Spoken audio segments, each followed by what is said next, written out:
сатып алды Абылайхан деген бала 2 жаста. Кеше 3 қазан күні Өзен қаласынан келіп түсті. Түскен кездегі шағымдары анасының айтуы бойынша бала үлкен сосканы жұтып қойған. Содан кейін балада тоқтаусыз құсу болған. Сосын осы балалар ауруханасына жеткізіліп, тексеру өткізілді. Балада ішектің бір жерінде кедергі бар екені анықталды.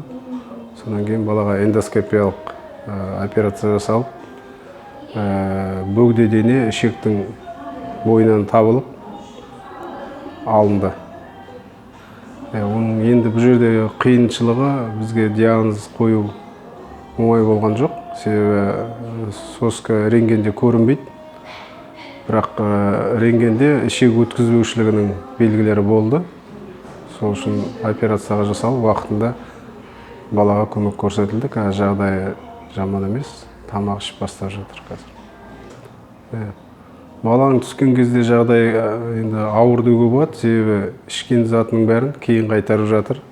Бала бозарған, енді тамақ, су ештеңе іше алмай жатыр, уже бір күн бойы.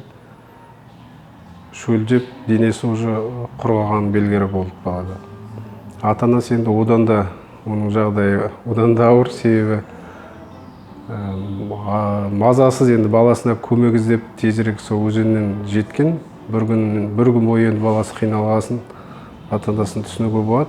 Жаймен түсіндіріп айтырылды, операцияға келісім алынып, бәрі ойдағыдай жасалды. Енді жалпы менің тәжірибемде бұндай нәрселер бірінші рет емес. Балалар кез келген нәрсені жұтады, аузына салып жүреді, көбіне тиын, ең қауіпті нәрселер, жаңағы шеттері, үшкір, өткір нәрселерді де жұтып қоятын. Жұлдызшалар жұтып қойған балдар болды. Оның іштен талай алдық. Сондықтан енді ата-аналарға айтатын кеңесіміз балаларға ондай нәрселерді